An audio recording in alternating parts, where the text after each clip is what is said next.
Hello, I'm William Michael of the Classical Liberal Arts Academy. Today is Saturday, May 25th. If you don't know, my wife, Dania, is currently studying at the Catholic University of America. She's in a Master's of Catechesis program that they offer. It's a pretty cool program. They offer, training in catechesis. She's being led through the thinking of the church on the subject of catechesis, the history of catechesis, and so on, which is really great because she works as a faith formation teacher. She's a lay Dominican. She helps with religion classes in the academy and so on. But one of the coolest parts of it is that it gives us tons of content for conversation. She talks to me about all her studies and readings. She asks me to proofread her papers and things before she submits them. So it's been great for us because it's given us a lot to talk about. But in a recent lesson she's been working on, there was a question about what form of catechesis does a student have experience with in their own ministry or life as a Catholic. And there's discussion of the history and development of catechism in the church and things like that. And one thing I notice in modern church life is that the Baltimore Catechism always gets picked on. The Baltimore Catechism is always criticized. It's always blamed for having these negative effects. And I'd like to talk a little bit and sort of give a defense for the Baltimore Catechism, especially for American Catholics living in the 21st century. One of the, really unpleasant qualities of modern society, especially because of democracy and social media and this sense that we all have the right to criticize and complain about things, is that we like to look at everything around us and point out its negative qualities. We like to find fault with things, we like to criticize things, and we imagine that we're intelligent if we can point out an imperfection in something that's been made by men or produced by the church, even secular culture. It's sort of a sign that I'm smart because I can find fault with someone. And that spirit is really annoying to me, because unless we're going to produce something better, I don't think we have a right to criticize. I tell my kids this all the time. For example, last night, my wife and I and a few of our kids attended my youngest daughter Anna's ballet recital. And as we're watching the recital, there are some mistakes and mess ups among the kids. It's everything from teenage girls all the way down to the little toddlers getting started. And so there, it's just a recital. There's mistakes and things like that. And at one point I heard one of my sons, giggling or commenting on a mistake, and that sort of stuff just really, really vexes me. That criticism of people who are on stage, criticism of actors in movies, criticism of performers, musical performers, dancers, and so on, criticism of teachers, unless you're willing to get on the stage or get up at the podium or get in front of the chalkboard and do it better.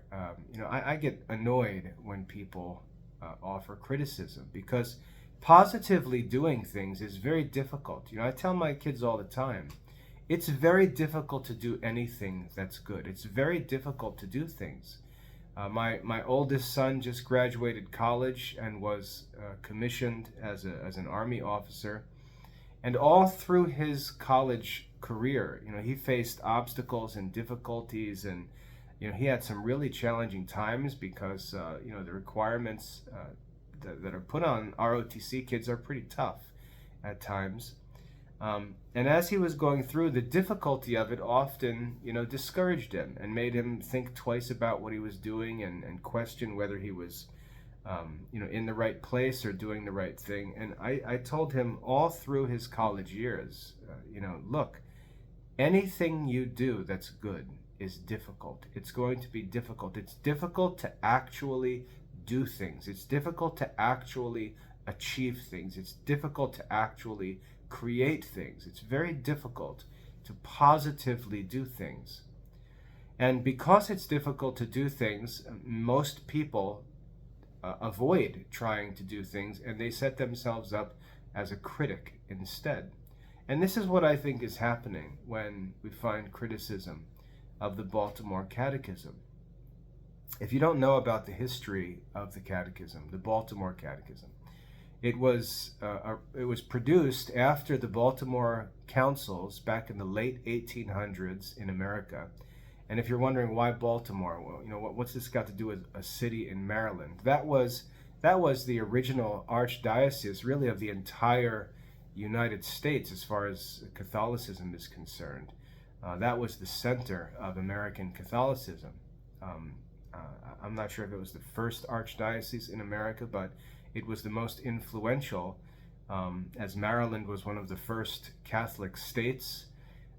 And so Catholic culture sort of centered there in Maryland, and from Maryland kind of spread into Washington, D.C., and that's why we get the Catholic University of America and Georgetown University there in the nation's capital. But in the late 1800s, as public schools were developing, they had a Protestant anti-Catholic influence in them, and the bishops of the Catholic Church in America got together and they held a number of councils about how to form and educate Catholic children, Catholic adults as well, but especially children. One of the conclusions of the Baltimore councils was that Catholic schools were mandated for parish children, and they needed to be free. They needed to be easily accessible. All Catholic children were to have the opportunity to study at a Catholic school. And that's where the Catholic parochial school movement really developed. But one of the coolest products of the Baltimore councils in around 1885 was the Baltimore Catechism, which I think is a really amazing pedagogical tool, a really amazing teaching tool. And the more you learn about it, the more you understand how it was designed and how it was arranged. From a teacher's perspective, because I have to actually teach kids. I don't get to sit in a university classroom criticizing what schools or parishes do. I have to actually create catechism courses and teach kids and help kids learn the faith. When I look at the Baltimore Catechism, the design of it, the theory of it is really impressive to me. If you don't know much about it, what they did, they didn't just create, we have the Catechism of the Catholic Church that was put together and published in 1994, I think. And you've got this big, huge, fat book with thousands of paragraphs of doctrinal content. And it's awesome. It was very influential in helping me convert to Catholicism. I consulted the Catechism constantly. I continue to consult the Catechism constantly, but I do so as a reference book. It's a very great reference book.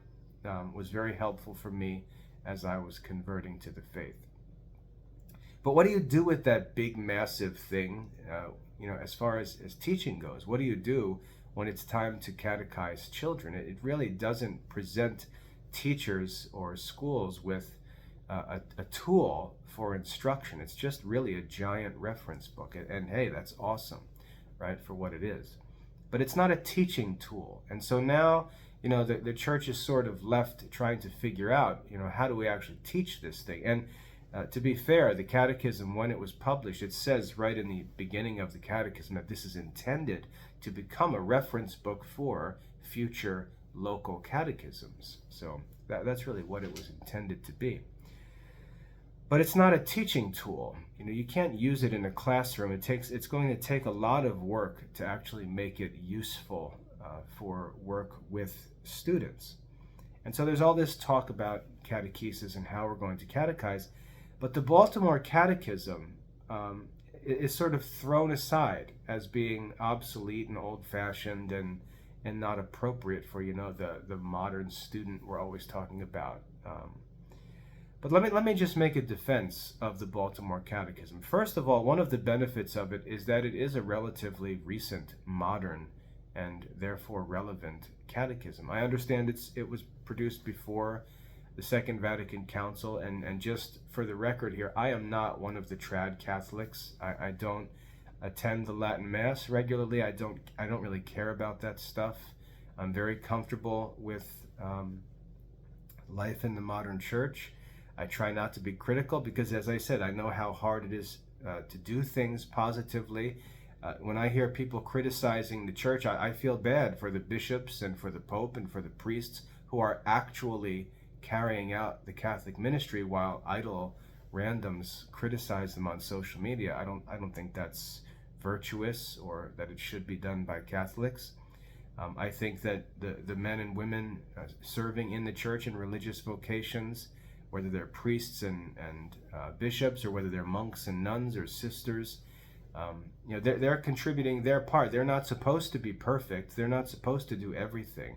They're supposed to contribute a part, and they're doing that. I've never had a time where the Eucharist or the sacraments weren't available to me, where I couldn't make confession. Priests are doing their job, and criticism of them, I think, is pretty cowardly, especially on social media. And it's pretty hypocritical too, especially when you've got these like cradle Catholics, men who grew up as kids in the church and then chose not to serve the church as priests, not to enter into religious vocations, and they sit around in idleness criticizing those that did their whole lives. That's really I would say a vicious way to live, right? To criticize the men who stepped up and undertook the work that you, for whatever reason, decided you weren't interested in or qualified for. But anyway, to talk about the Baltimore Catechism, I just want to clarify that I am not some sort of biased trad Catholic person criticizing the Second Vatican Council. I think that's a bunch of nonsense, and I talk about it all the time. But the Baltimore Catechism, what's really cool about it is it's very practical and useful for people who actually teach kids. It's very helpful. It's very effective for what it's intended for. The way it's designed, if you're not familiar with it, is that you've got one massive body of catechetical content, and it's presented in the form of questions and answers. I think there's three separate catechisms, three main catechisms. They're numbered 1, 2, and 3. But number 3 is the largest, and I think there's like 1,400 questions and answers in Baltimore Catechism 3. And then out of that, a portion of it is taken and taught in Baltimore Catechism 2. And then out of Baltimore Catechism 2, a portion is taken and taught in Baltimore Catechism 1. So you've got this one massive system of catechetical content divided into 3 levels. So younger children preparing for First Communion can start and they learn a portion of it. And then as they get into the sacramental life, they begin preparing for confirmation and they get much more of it. And they advance and take on more while reviewing what they've already studied. And then they can continue after confirmation into level 3. And it really fills out and becomes more practical for confirmed Catholic students. But what's cool about it is if you're a teacher, or even if you're a parent, which is even better, if you're a parent, you can have kids of different ages. You can have a 7-year-old getting ready for First Communion, a 14-year-old getting ready for confirmation, and an 18-year-old getting ready for adult life. And the Baltimore Catechism gives you really one catechism that can be used to effectively work with all 3 of those kids. If you're a classroom teacher in a mixed classroom with kids of different ages, you can have one catechism that you teach simultaneously to a diverse group of students. It's very practical. It's very useful, and one important quality that it has that's not respected by a modern church that's really struggling to figure out how to run schools. It's closing schools more than it's opening them. Is sustainability. It's very sustainable. One teacher can handle a large group of diverse students of different ages and abilities and levels of experience and previous learning. It's a sustainable, real world, practical system for catechesis. And that's one of its greatest features. You can get into the details of the content and wrangle about whether it needs to be updated or whether it reflects, current events and practices in the church. But, I think one of the key qualities of the Baltimore Catechism that's ignored, maybe because the people who criticize it don't actually use it, don't actually catechize children. One of the key qualities that's ignored is how practical and sustainable it is. It allows for affordable catechesis. It allows for one person to catechize a large group of children.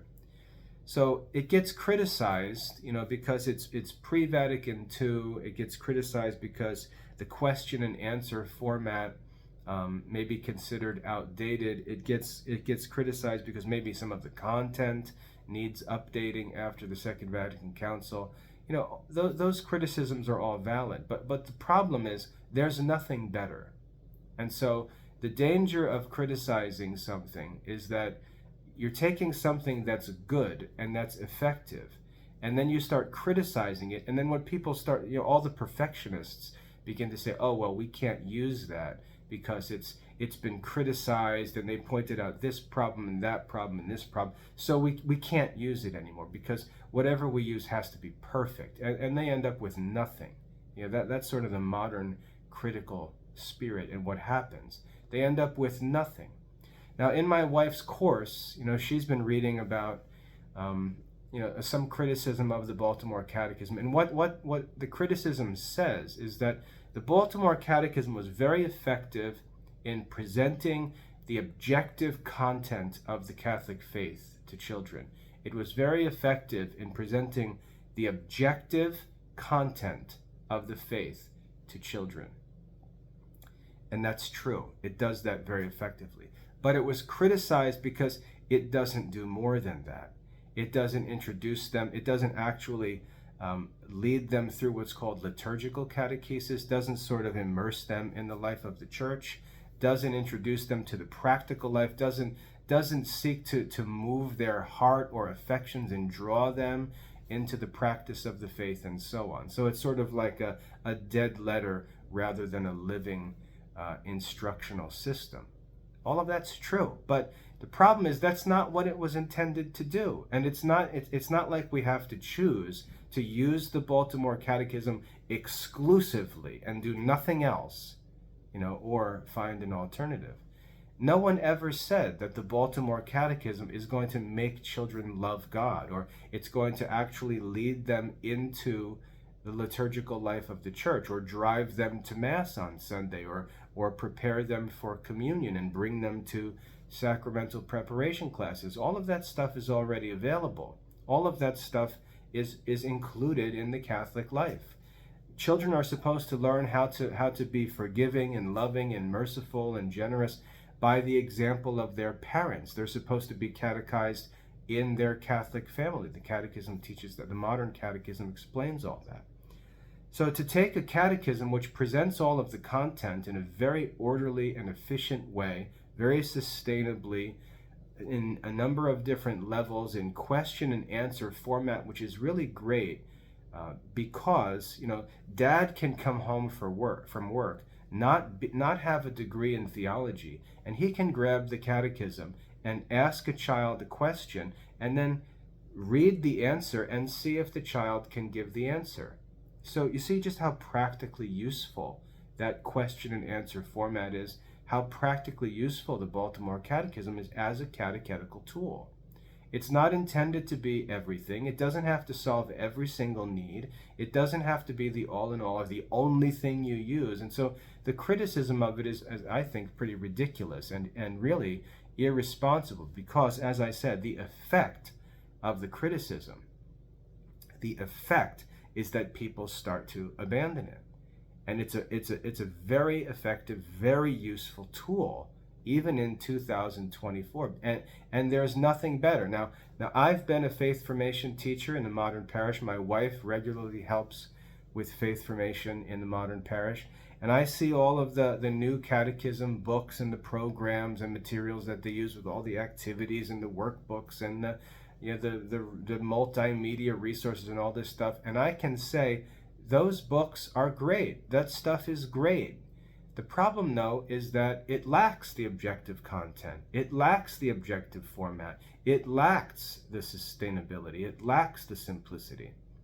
It lacks the practical usefulness that the Baltimore Catechism had. And so, as much as we could say it adds some things, which is awesome, it also loses some very significant things.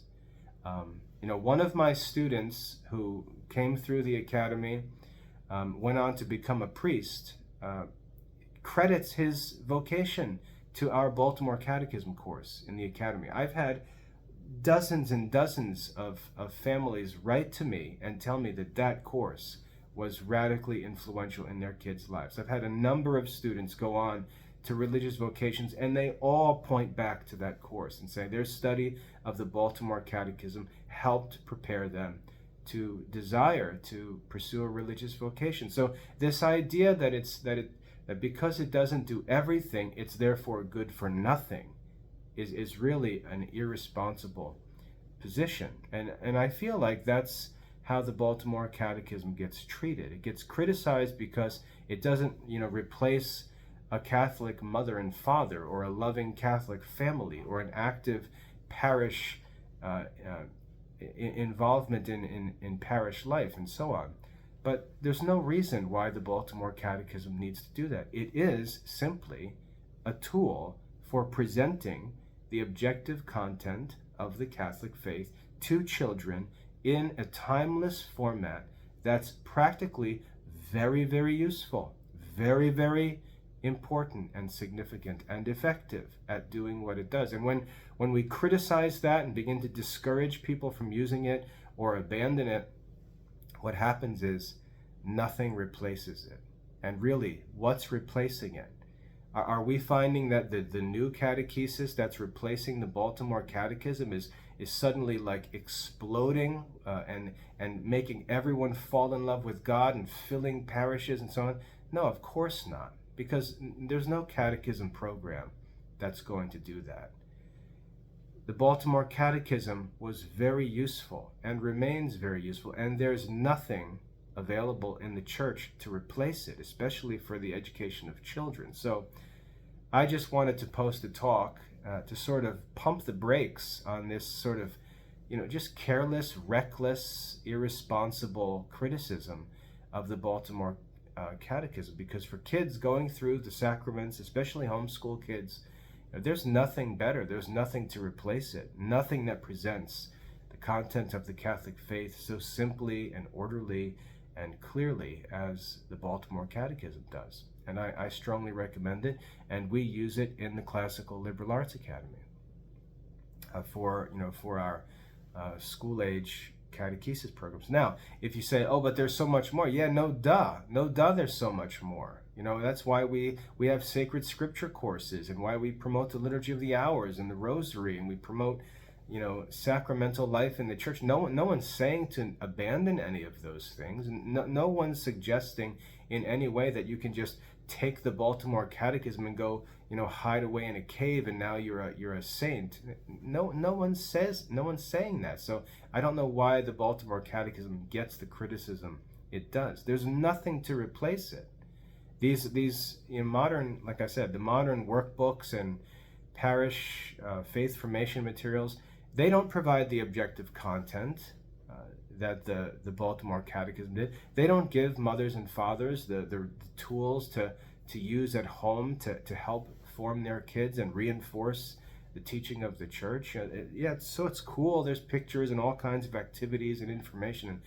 But that objective, orderly format, which I confess I like, it's not present. When I look at these modern catechetical materials, just like when I look at modern textbooks, I look at that and I say, I, as one who actually wants to learn and is a serious student, I look at that and it looks like, I call it,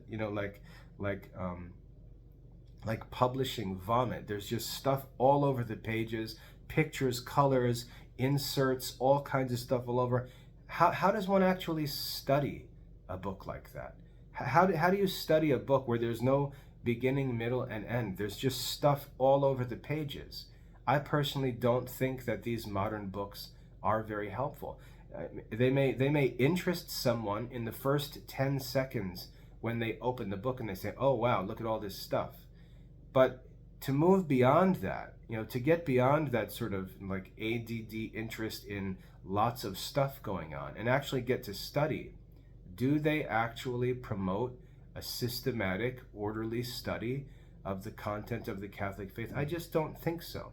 I think they're interesting like magazines. Kids will like them because they're busy and it's like a television show that the kids just bounce around the page with all different things to look at and read or whatever. But I think once you get past that initial candy store attraction, there's really no substance. There's really no structure or format. And I think what kids in modern society need more than anything is some sense of order and structure and clarity and simplicity in their religious formation. And there's no place to get that better than the Baltimore Catechism. Again, the modern catechism is awesome. This complete exposition of the Catholic faith. I mean, that's awesome. I use it constantly. But for the kids, there's just nothing like the Baltimore Catechism. And taking it away from them, rather than just updating it, I could see if we said, well, there's some outdated stuff, some things we'd like to change just to reflect current culture, current circumstances, maybe practices in the church have changed somewhat, things like that, liturgical things have changed. Okay, so update the Baltimore Catechism. Produce an update that's approved by the church. Why wouldn't that be possible? Why does take the Baltimore Catechism and throw it away and replace it with nothing become the recommendation or solution to the relatively insignificant flaws of the Baltimore Catechism? So anyway, I just wanted to share that for parents who hear criticism of the Baltimore Catechism. I personally don't understand it. I don't understand why we have Catholic schools that are promoting the study of secular literature. They've got math and science books taught with very little criticism, and then something like the Baltimore Catechism comes out, and everyone becomes hypersensitive to any imperfection. I just don't understand that spirit. I think it's almost a desire just to find fault, to make oneself feel better. But like I said, if one wants to criticize something, unless he can provide something that's objectively superior, I think the criticism is irresponsible, and its overall effect can actually have the opposite influence that he pretends to be interested in through his criticism. So I wanted to give a defense of the Baltimore Catechism, and honestly, I think the greatest solution would have been just updating the Baltimore Catechism. If the American bishops would just have taken the Baltimore Catechism, kept all of it just as it is, and just updated it, that would have probably been the best solution. But because we're going to start by taking the K-12 school model for granted, and then we're going to insist that everything we do with respect to education has to be fit into the K-12 system, which is a complete failure.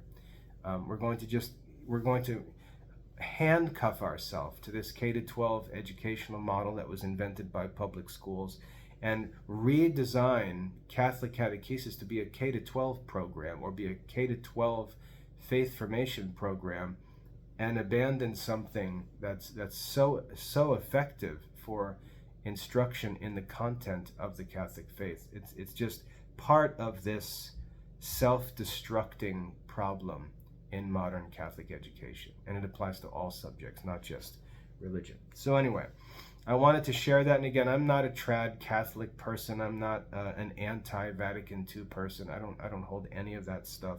Don't agree with any of it. Don't believe it. And I'm not endorsing or supporting it by supporting the Baltimore Catechism. I'm just saying that unless something better can be produced, I think abandoning what was already in place is just irresponsible. And it's part of this modern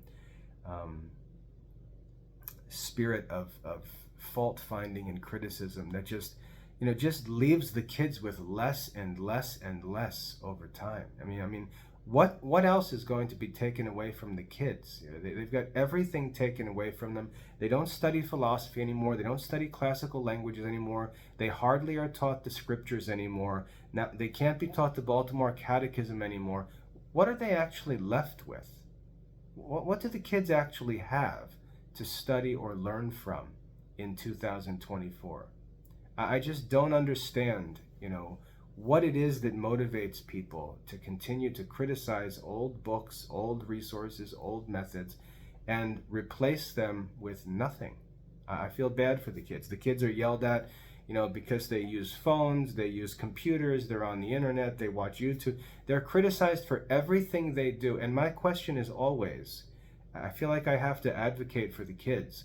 What are these kids supposed to do positively? What are the positive solutions? What are the positive resources? I just don't see them.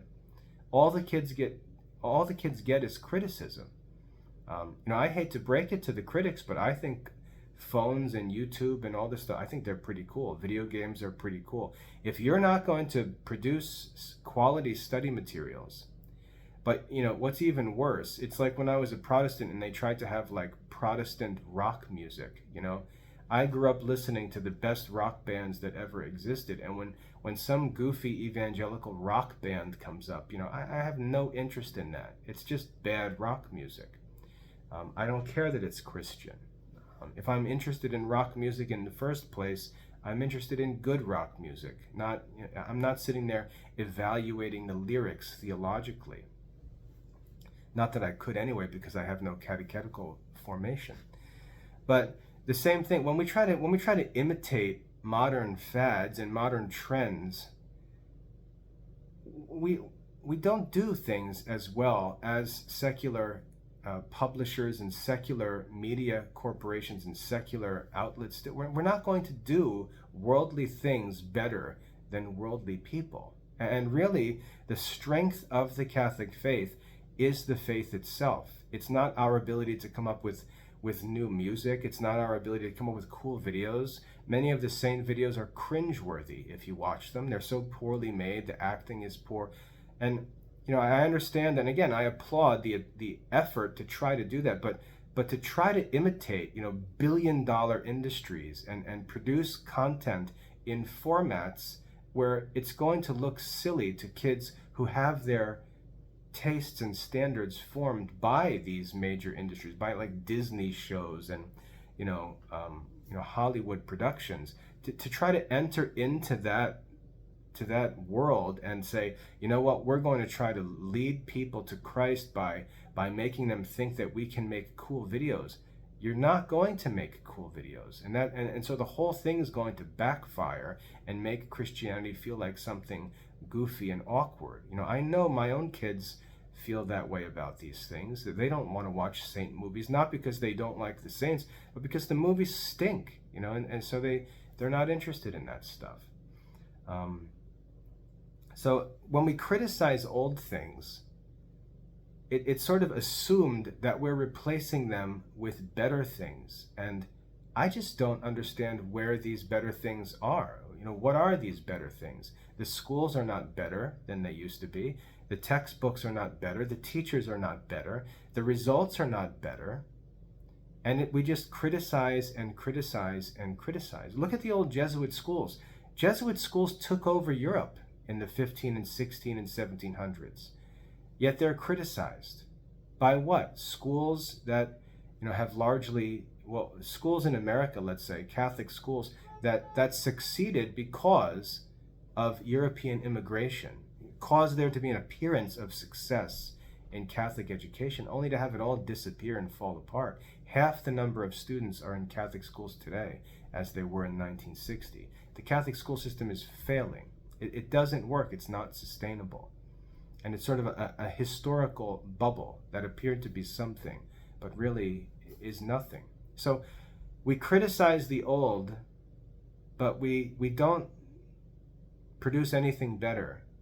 And what's left, the poor kids really just have nothing. And that's what I feel bad about the kids. We have kids in the academy studying the old books, the old resources, the old methods. I don't hear complaints from the kids. I often hear complaints from parents who I think, don't represent the feelings of the kids most of the time. But I just don't understand where the superior products or services are. And I feel like these kids have just had everything taken away from them, and they're left with nothing. Or they're left with cheesy counterfeits of modern resources that they're just not interested in. So anyway, I wanted to post a talk just to stand up for the Baltimore Catechism. And again, I challenge anyone who wants to criticize the Baltimore Catechism. What are you doing that's demonstratively better?